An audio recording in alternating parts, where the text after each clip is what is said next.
A paz do Senhor Jesus, queridos, Deus abençoe. Este amigo que vos fala, Pastor Sérgio, nós estamos aqui de volta e para compartilhar mais um vídeo com um tema que vai abençoar a sua vida, quem sabe tirar muitas dúvidas. E eu quero convidar você para, atenciosamente, à luz da palavra de Deus que nós estaremos lendo, refletir comigo uma porção da palavra do Senhor. Para tanto, quero convidar você para orar. Mas antes, eu quero convidar você também para se inscrever no canal. Ative o sininho de notificações e esteja sempre recebendo os novos vídeos que certamente estarão e que tenham o propósito de abençoar você. Eu quero convidar você para orar. Faça uma oração comigo nesse momento, antes de ouvir a mensagem do Senhor. Bendito Deus, eterno Pai, nós te louvamos pela bendita oportunidade de orar, pela liberdade de poder falar com o Senhor. Reconhecemos nossa indignidade e reconhecemos a grandeza do teu poder. Perdoe os nossos pecados e nesta hora, Senhor, aqui e aí onde esse servo estiver ouvindo essa mensagem, que o teu Espírito esteja operando em nossos corações, fazendo jus à sua palavra em nosso ser, para a glória e para o louvor do teu santo nome. Se você pode dizer amém, graças a Deus. Muito bem, eu quero convidar você para ler o Evangelho segundo escreveu São Mateus, capítulo 14, versículo 29 ao 31. Nós vamos ler 3 versículos apenas, para termos uma posição à luz do que nós estaremos tratando hoje aqui. Versículo 29 diz assim, Mateus 14, 29. Ou melhor, Mateus capítulo 14, versículo 28. Senhor, disse Pedro, se és tu, manda-me ir ter ao teu encontro. Disse Pedro. Jesus responde no verso 29. Venha, respondeu ele. Jesus respondeu, venha. Então Pedro saiu do barco, andou sobre as águas e foi na direção de Jesus. Continua o texto, verso 30. Mas quando reparou no vento, ficou com medo e começou a afundar, gritou. O texto ainda diz, Senhor, salva-me.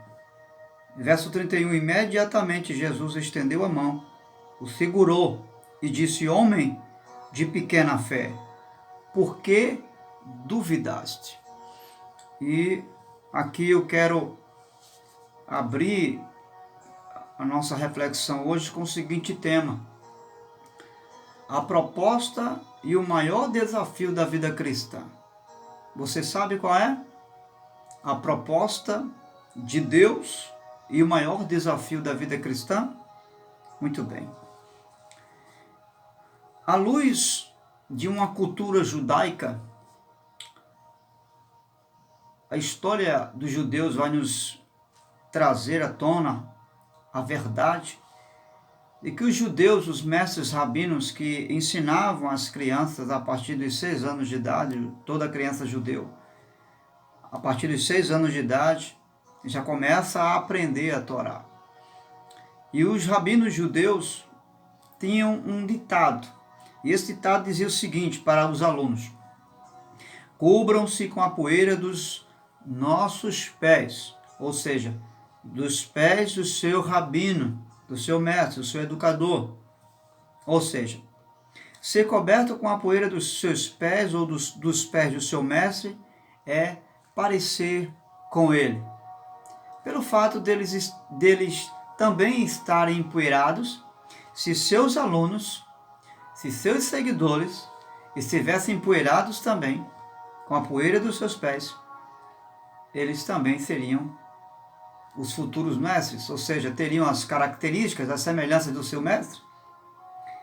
Só que para isso acontecer, 2 coisas os alunos precisavam fazer.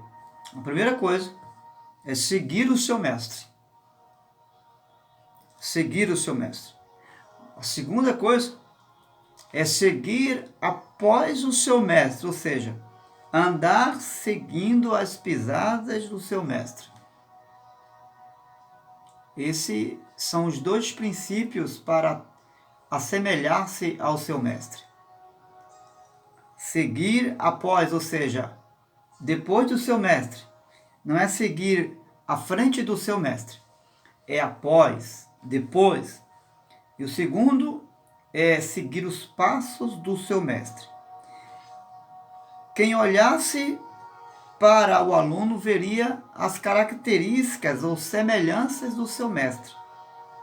Era uma das exigências, e uma das exigências era que os alunos acreditassem no seu mestre e acreditassem também em si mesmo. E eram capazes de amanhã, seguindo os passos do seu mestre, ser um futuro educador, ou seja, ser um mestre rabino amanhã. E isso era imprescindível na vida dos alunos, acreditar no seu mestre e acreditar em si mesmo. Porque esses alunos seriam os mestres de amanhã, os educadores que serviriam de guias para o povo judeu. Eles não podiam chegar ao nível do seu mestre se duvidasse que seriam capazes para isso realizar, ou para chegarem ao objetivo do ensino, da educação, porque o objetivo era se tornar um com o seu mestre. No versículo 31, você já conhece o cenário. Os discípulos estão ao alto mar, Jesus vai e chega depois. Jesus vem por cima das águas e um deles, chamado Pedro, está aterrorizado tanto quanto os outros discípulos. Mas Pedro toma a palavra e diz: Senhor, se és tu, deixa-me ir ter contigo. E ele foi. Só que em dado momento, ao se aproximar de Jesus, ele olha para os lados e teme, sente medo. E esse medo lhe faz afundar. Ele pede socorro e clama por Jesus. E Jesus estende a mão e o socorre e o leva para o barco. Mas Jesus não deixa esse socorro barato. Jesus repreende ele com muita severidade, dizendo: por que você duvidou, homem de pequena fé? Mas a verdade, a pergunta que não deixa calar é: do que foi que Pedro duvidou? De Jesus? Pedro duvidou da autoridade de Jesus? Não. Por que não? Porque Pedro creu em Jesus quando Jesus disse: venha. Ele também não duvidou de Jesus porque ele creu na autoridade de Jesus em mandá-lo ir, e ele foi. Ele obedeceu à voz do seu Senhor e foi. Pedro não duvida do poder do seu Senhor. Ele não duvida de Jesus. Então, Jesus repreende a dúvida de Pedro. Por quê? Por que Jesus repreende a dúvida de Pedro? Diz: homem de pequena fé, por que duvidaste? Porque, na verdade, a dúvida de Pedro não foi em Jesus. Não foi em não crer no poder e na autoridade de Jesus. A dúvida de Pedro foi em não acreditar que ele pudesse estar ali com Jesus andando por cima das águas. Esse foi o desafio. A dúvida de Pedro foi essa. E Jesus repreende ele severamente. Então aqui está, por não acreditar que poderia ser igual ao seu mestre. Aqui está a resposta da dúvida de Pedro. Ele não acreditou que poderia estar fazendo exatamente o que o seu Senhor estava fazendo. E Jesus repreende ele exatamente aí. E a proposta de Jesus é esta: é fazer discípulos iguais a ele, nem mais e nem menos. Iguais a ele. Essa é a proposta de Deus. Essa é a proposta do Senhor Jesus para nós. a proposta e o maior desafio da vida cristã não foi quando você saiu lá da igreja católica e veio para a igreja protestante. Essa não foi o maior desafio.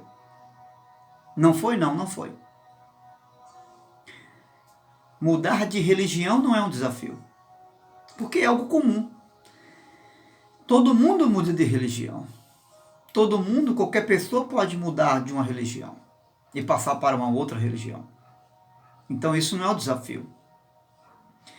O nosso maior desafio e a proposta de Deus não é passar a crer naquilo que nós antigamente não acreditávamos. Esse não é o desafio. Porque nós passamos a crer hoje em coisas que antigamente nós não acreditávamos. Por exemplo, quantos de nós dizíamos que homem que come carne e farinha não tem direito à salvação? Não é verdade? Pois é, mas hoje você, esse homem que come carne e farinha, essa mulher, está dizendo que é salvo. Você passou a crer naquilo que você não acreditava. Isso não foi um desafio.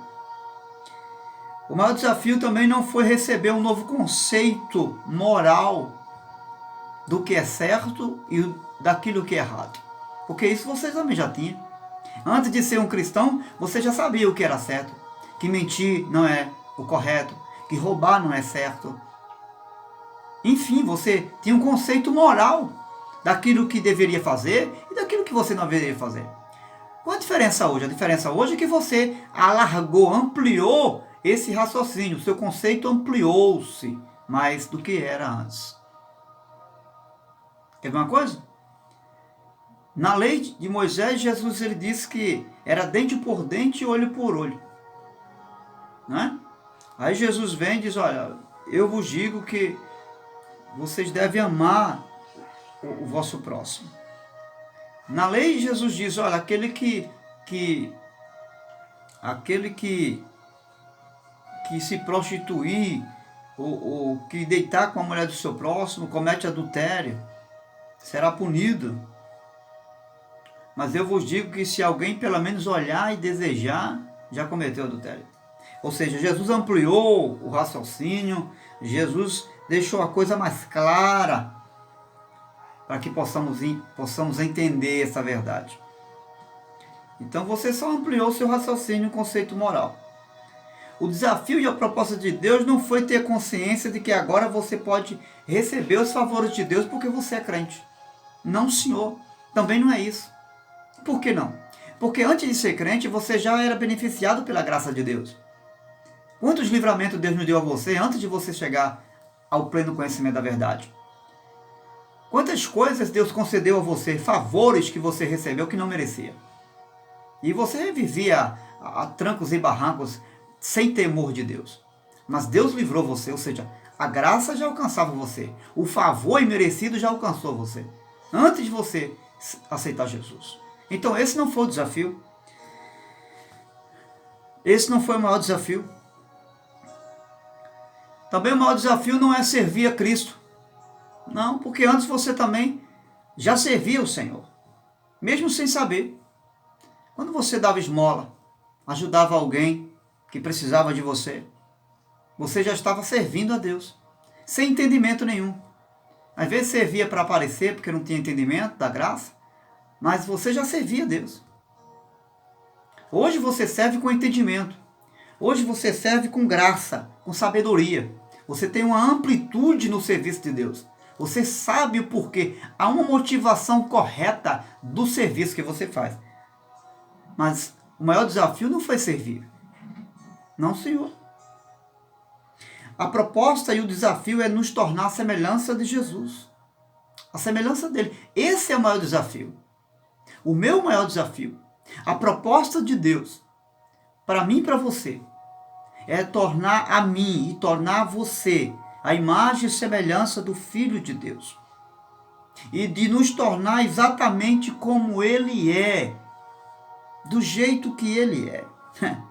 Por essa razão, Jesus chama os 12 discípulos para ficar e viver o tempo todo com Ele, durante 3 anos e meio. Ele chama 12 homens para transformá-los na sua imagem. Para viver com Ele, para permanecer com Ele, do seu lado, todos os dias. E por que isso? Por que isso? Porque apenas com a proximidade poderia ser gerada uma intimidade. A única forma de gerar uma intimidade é se aproximando de alguém. Por isso Jesus traz para perto dele os discípulos, para gerar uma intimidade.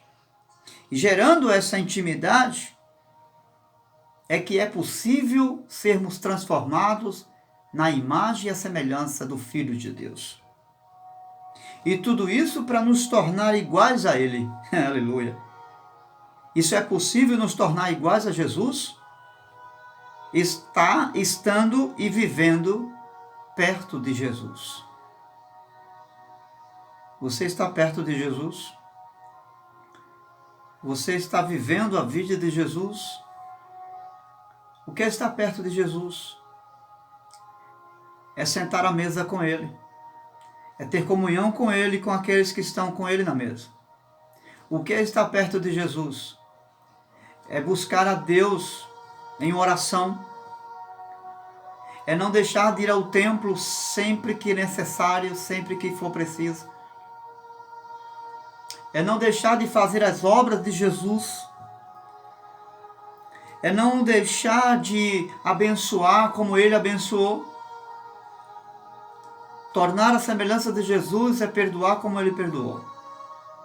Não fazer diferente do que Ele fez. Se eu e você estivermos fazendo diferente do que Ele fez, nós estamos nos tornando semelhança de qualquer coisa, menos a semelhança do Filho de Deus. A semelhança de Cristo. É estender a mão incondicionalmente a quem quer que seja que precise de nós.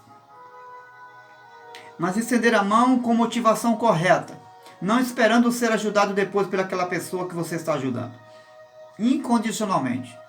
Estendendo a mão sem esperar retorno de ninguém e de nada. Com amor, com alegria. É ir ao encontro das pessoas pagãs, sem fazer recusa do seu estado espiritual, de sua degradação moral, não importa quem ela seja ou o que esteja fazendo, é ir ao encontro dessas pessoas. Ser a imagem de Cristo é estar aonde as pessoas estão, sofrendo. É sair de dentro de Jerusalém e ir ao encontro de outros que estão lá do lado de fora de Jerusalém. É comer com pecadores. E comer sem fazer nenhuma crítica, nenhuma condenação, nenhum julgamento. É comer com pecadores. É sentar com eles com o objetivo de alcançá-los para Cristo. Ser a imagem de Cristo é isso. Nos tornar a imagem de Cristo é um desafio muito grande, especialmente nos dias de hoje. Deus está propondo para mim. Deus está propondo para você esse desafio. Escute, Ele ama e te ama como você é, no ser que você é.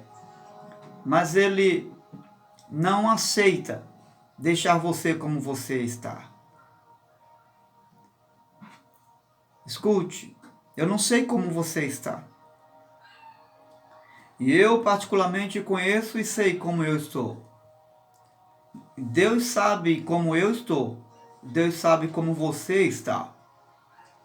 Mas Ele não aceita deixarmos como nós estamos. Ele deseja nos trazer e nos fazer a semelhança do seu Filho. Ele não quer que você seja mais nem menos, apenas a semelhança do seu Filho. Você está sendo a semelhança do Filho de Deus?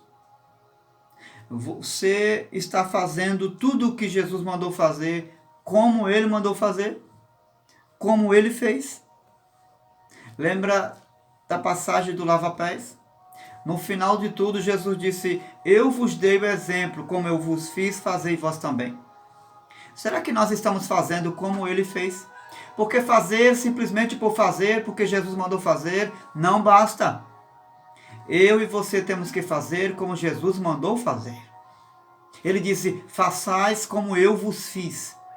Assim como eu vos fiz, façais vós também. Como foi que Jesus abençoou as pessoas? Como foi que Jesus estendeu a mão para aquele que clamava por ele? Como foi que Jesus olhou para as pessoas? Como foi que Jesus se expressou para as pessoas?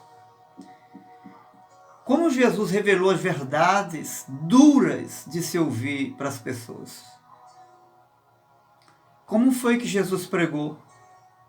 Será que Jesus pregou esperando recompensa de alguém? Reconhecimento de alguém? Como Jesus liderou um pequeno grupo de 12 discípulos depois de uma massa maior? Como você está liderando? A semelhança de Cristo?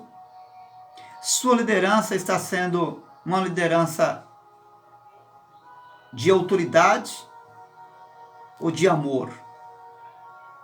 Você está usando sua autoridade para liderar ou usando o amor de Cristo para liderar? Não faça de sua autoridade um poder para liderar. Transforme o poder e a autoridade que Deus lhe deu no serviço às pessoas, em serviço de amor às pessoas. Como você está à semelhança de Cristo? Como eu estou à semelhança de Cristo? Pense nisso. Pense com amor. Pense com carinho. Eu preciso, nós precisamos, não apenas como líderes, mas como membros, como igreja, como ovelhas do Senhor Jesus Cristo, nós precisamos fazer essa reflexão. Se eu estou fazendo qualquer tipo de coisa no reino de Deus, se eu estou prestando serviço no reino de Deus, se eu estou, não importa o que eu esteja fazendo, simplesmente fazendo sem fazer como Cristo fez, não é a essência aí. Não há bênção de Deus aí. Nós precisamos fazer como Cristo fez. Nós precisamos nos mover como Cristo se moveu. Viva a vida de Cristo. Essa é a proposta de Deus. Ser transformado à imagem do seu Filho. Que o dia de hoje seja mais uma oportunidade para que eu e você sejamos transformados à semelhança e imagem do seu Filho, Jesus Cristo. Que o mundo, dentro e fora dos portões da igreja, a nossa família, os vizinhos, os que nos conhecem, que vão nos conhecer ainda, ou quem sabe que não vão nos conhecer, mas vão ouvir falar de nós quando um dia partirmos, possa ter essa informação. Aquele homem, aquela mulher, viveu a imagem e a semelhança do Filho de Deus. Glorifique a Deus com esse testemunho, para a glória e louvor do nome de Jesus. Deus te abençoe. A minha luta, a sua luta, é nos tornar a imagem e a semelhança do Filho de Deus. Se isso não está acontecendo, reveja os seus conceitos, porque eu já estou vendo os meus conceitos, e sem dúvida alguma, Deus irá nos levar a essa compreensão plena, para que possamos nos tornar, ainda aqui nesta vida, a imagem e a semelhança do Filho de Deus. Deus te abençoe em nome do Senhor Jesus.